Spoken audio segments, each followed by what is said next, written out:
welcome to Duels of the Mind, where Donald Woods and I will be looking at another example of the best chess ever played. Donald is a world-famous author whose involvement in chess includes acting for a while as Vice President of the South African Chess Federation. Welcome, Donald. And I'll be asking you later to join me in analysing this week's game. It's our first look at the 20th century and takes us to Moscow in 1914, on the eve of the Great War, while on the other side of Europe, the Kaiser prepared for the unthinkable. Russia at this time was a bleak and forbidding place, but it was continuing the tradition of hosting major chess tournaments and supplying top-class players. The game I have chosen sees Ukrainian-born lawyer Osip Bernstein facing the greatest player that the Caribbean islands have ever produced, Jose Capablanca. Bernstein's career illustrates the disastrous effects that the two world wars had for many chess players. He lost his fortune during the 1917 Russian Revolution and, like so many exiles, settled in Paris. He was driven from his successful legal practice there in 1940, when the Germans took Paris. He fled to Spain, returning to France only after the war had finished, and he was still playing fine chess at international level well into his 70s. The main interest in Moscow in 1914, however, focused on the Cuban superstar Capablanca. He was born in Havana in 1888 and learnt chess at the age of 4, amazingly with no formal tuition. Instead, he picked up the moves by watching his father play with friends. This was just about the time when the World Championship match between Steinitz and Chigorin was being played in Capablanca's hometown, where chess was headline news. Capablanca's education was sponsored by a local industrialist, who paid for his protege's schooling in America. In 1906, he went to Columbia University to study engineering, but spent most of his time at the famed Manhattan Chess Club, where he played frequently against Lasker, the then world champion. In 1908, his patron withdrew his support, and Capablanca was left to try and earn his living as a chess player. At first, his earnings were thin, but in the following year, he defeated Frank Marshall in a decisive match, winning 8 games, losing 1, and drawing 14. At Marshall's generous insistence, the young Cuban was invited to play in the tournament of San Sebastian in 1911. This was intended to be an elite Grandmaster event. 2 other participants, Nimzovich and, interestingly, Bernstein, protested that Capablanca should not be included. Honor demanded that Capablanca should destroy his antagonists and carry off first prize, both of which he did. 2 years later, the Cuban government rewarded Capablanca with a position in the Foreign Office, which afforded him ample opportunity for traveling and playing chess. He had no particular duties, but was to be an international ambassador, a famous and attractive figure, representing Cuba wherever he went.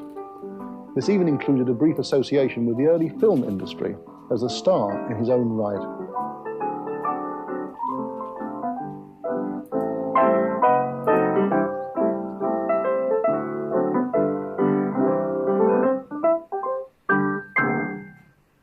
In 1921, he crowned his chess career by winning the world title from Lasker in his hometown Havana, becoming the only man in the history of chess not to lose a single game in doing so. This triggered the myth of invincibility, which was to cling to him throughout his career. During the 1920s, however, his tournament record as world champion was neither very active nor overly imposing. In 1927, just 10 days before his 39th birthday, Capablanca conceded defeat in his world title match against Alekhine. Capablanca never raised the prize stakes necessary for a return match, although he continued to play in tournaments with mixed results. In 1936, he won a powerful tournament in Moscow, a point ahead of Mikhail Botvinnik. In the same year, he tied with Botvinnik for first place at the Category 14 Nottingham tournament, ahead of the then world champion Max Erber. His last first-class games were played in the 1939 Olympiad in Buenos Aires, where he played first board for Cuba. The outbreak of the Second World War, whilst the Olympiad was in progress, heralded a period of disruption for many of the world's leading players. Capablanca was not to play at top level again, and he died of a heart attack in the Manhattan Chess Club in 1942.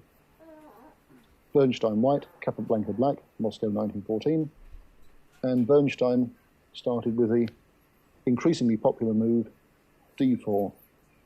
And Capablanca, a classical player, if ever there was one, occupied the centre, not giving any ground. And White played the Queen's Gambit, which we also saw last week in the Pillsbury-Lasker game. And of course, a gambit is simply a move to throw the opponent off course in the opening.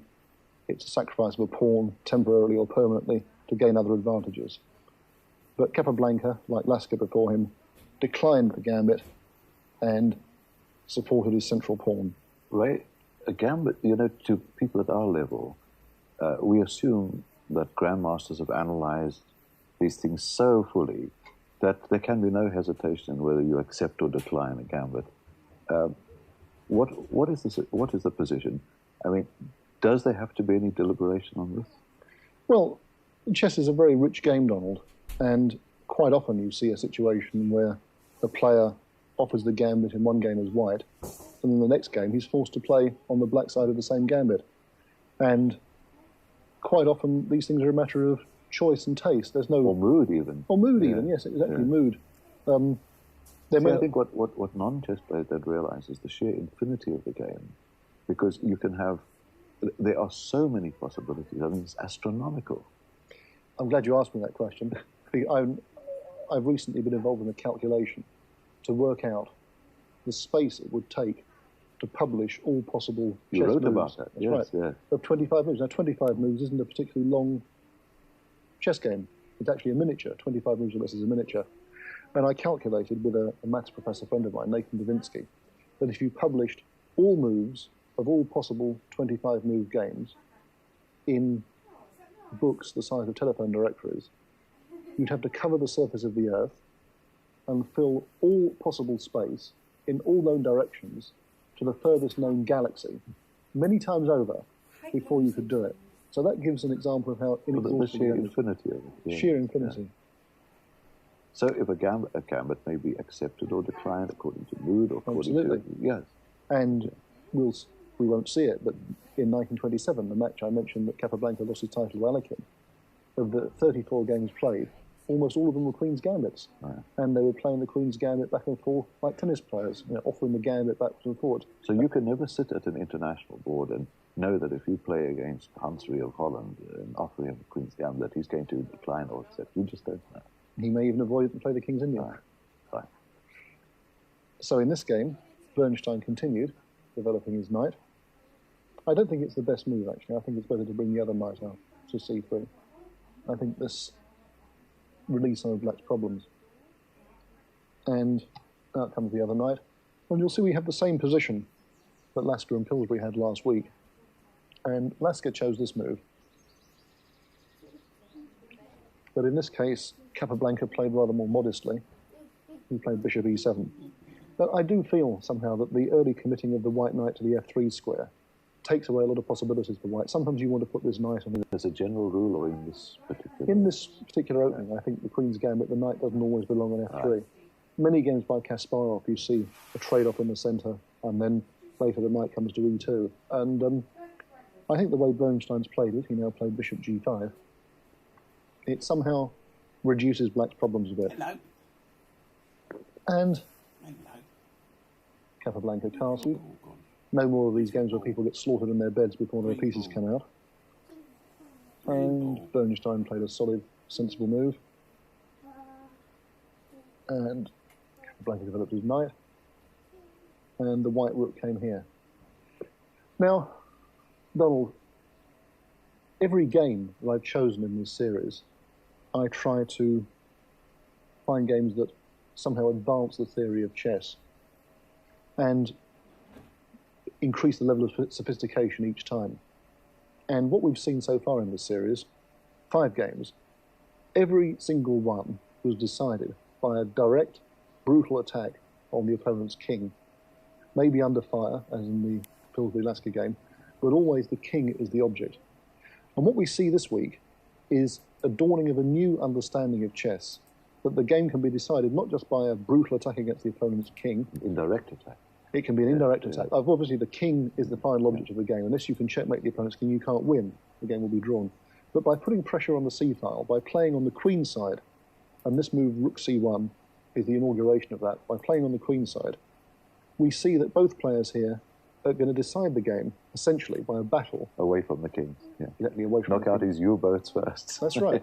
They're playing for small squares, for tiny, imperceptible advantages, for very modest pluses. And coming to the king, getting the grips of the opposing king, comes at the end of the game, not the beginning. And this is a dawning of a new comprehension, a new subtlety, the awareness that even an extra square in the right hands can be decisive. The pawn structure can be decisive. It doesn't have to be aiming all the weapons at the other guy's king and trying to blow him off the board. So Kappa, as he's generally known, played this. Another fianchetto or fianchetto, development of the bishop as it's known. And that is move number... We're up to move number 7 now. 7. And white traded pawns in the middle. And black had to trade back. And now we've come to move 8. Now, has black liberated his position? Is black freed himself? No, he hasn't, not yet. White's trade in the centre was actually quite clever because Capablanca was trying to put his bishop on b7 and then perhaps trade off in the centre himself and give a clear path to the bishop on the a8 to h1 diagonal. And what Bernstein's done, quite rightly, is to fix the central pawns so that when the black bishop comes to this square, for the moment at least, it's still hemmed in by the pawn on d5.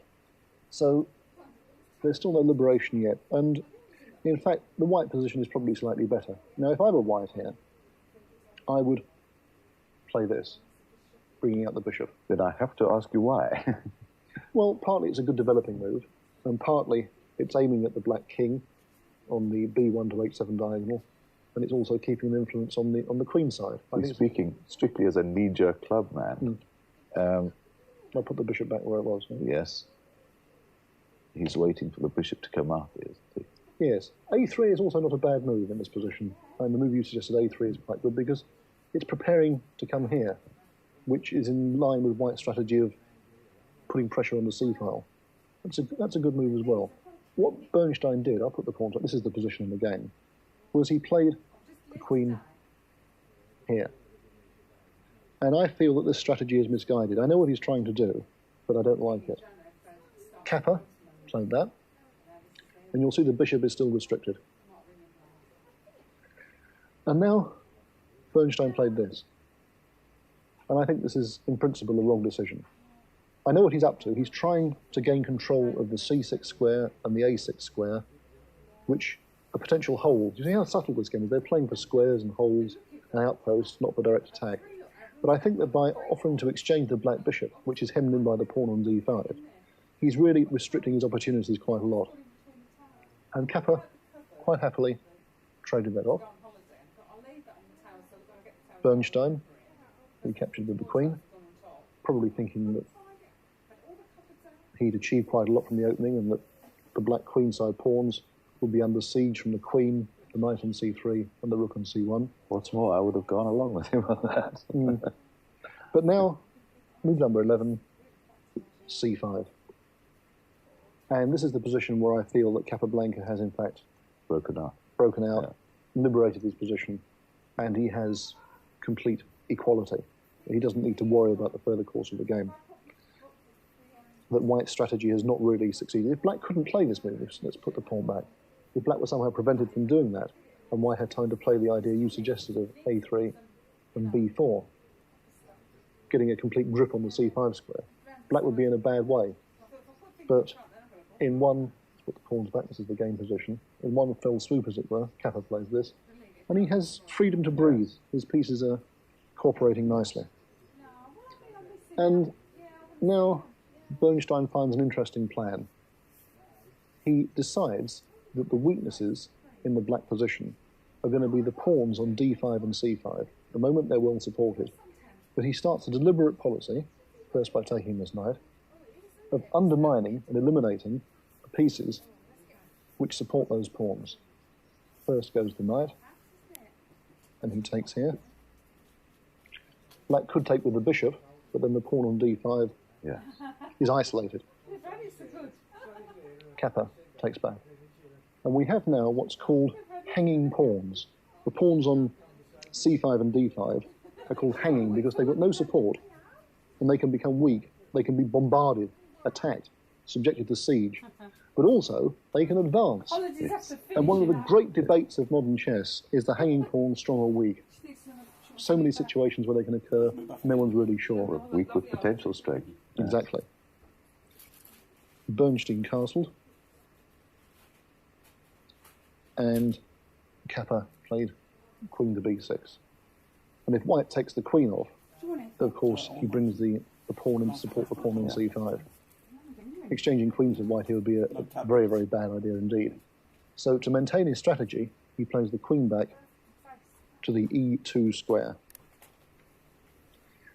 And his plan now, of course, is to put a rook here, perhaps even to put a rook here and then here, and pile up everything on that weak black pawn on d5. So black has to do something before this occurs. And Kappa now takes a pretty radical decision, one that I think even today many grandmasters will be reluctant to take. He plays this. And now he's got compensation. The open b file gives him pressure against the white queen side. But there is, as we shall see, white played this, an excellent square for the white knight on d4. And this knight is very hard to shift. It controls the centre, occupies this key square. It may later... Ray, this is why I don't understand that black pawn move. Yes, it's a courageous decision. And what Kappa played now on move 17 is bishop b4. And he's calculated the dynamic niceties very well indeed.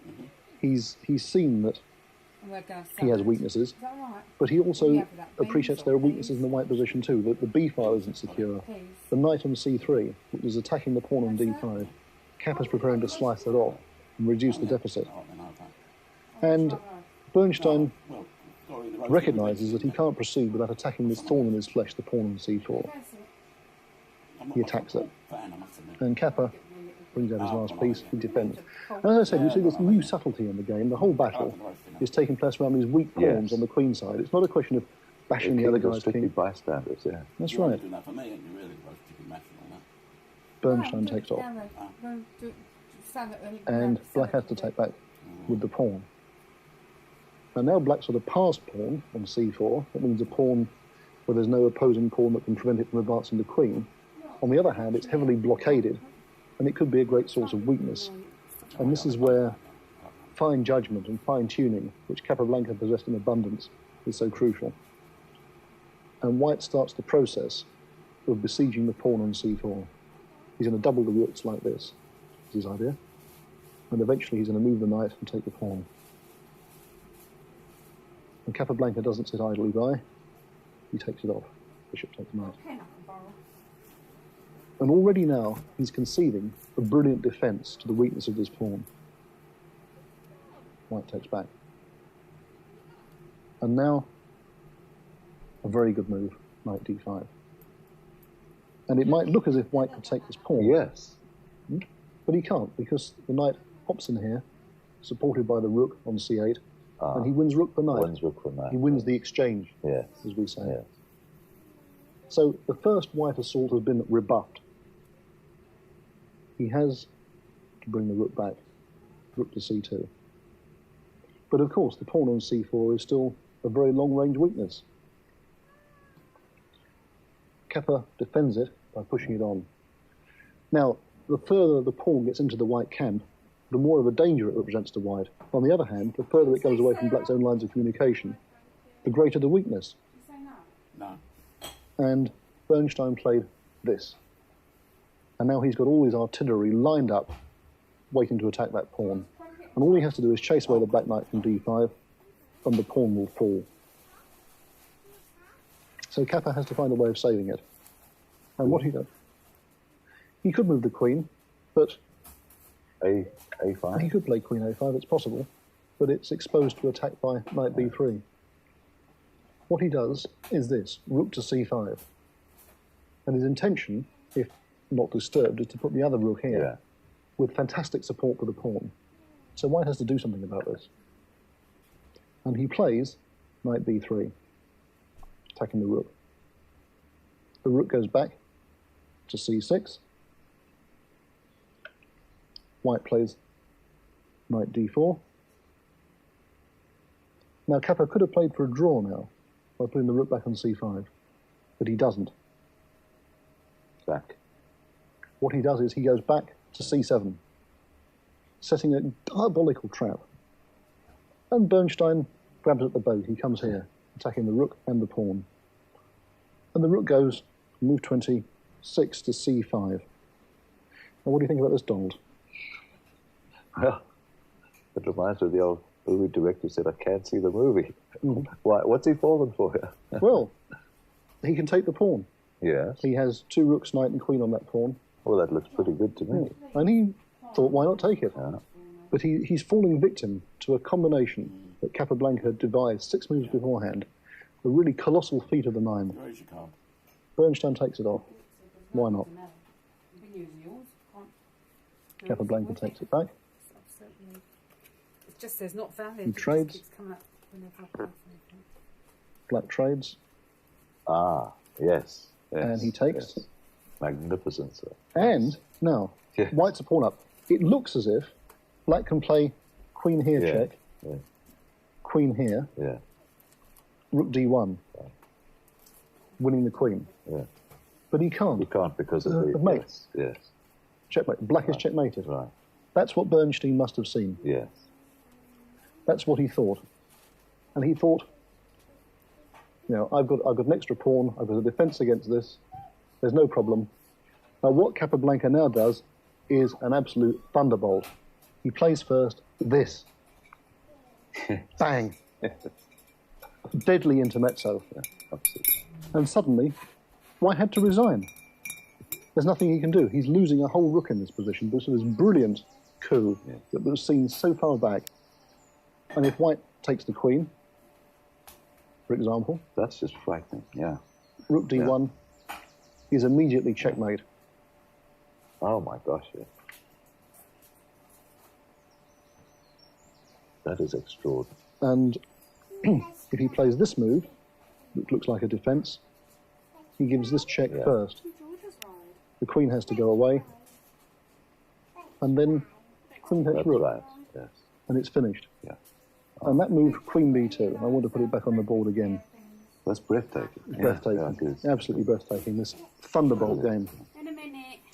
So, a wonderful game. Well, no wonder you put this among the... in fact, I can't think of anything better that we've seen so far, can you? It's spectacular, isn't it? So this was played in 1914. And chess, for the next few years, really didn't take off. Well, the lights went out of the game for a long time. That's right. And sponsoring chess during the Great War was, of course, the last thing on people's mind. There were virtually no chess tournaments at all. In Europe, very small ones, but nothing important. And that's one reason why Capablanca, I think, had such dominance in the early 1920s. He was in America. He was safe. He wasn't affected by the war at all. Whereas in Europe, some grandmasters like Schlechter, for example, died of starvation in the blockade. Well, thanks, Donald. Thank you, Ray. But chess, of course, does survive, and indeed it's absolutely crucial that the theory actually develops. We'll see another example of inventive play when we join you again for our next game in the series. That takes us to Hastings in 1922, when 2 Russians are centre stage, Yefim Bogolyubov and Alexander Alekhine. Join Donald and me for that. From us all here, goodbye for now.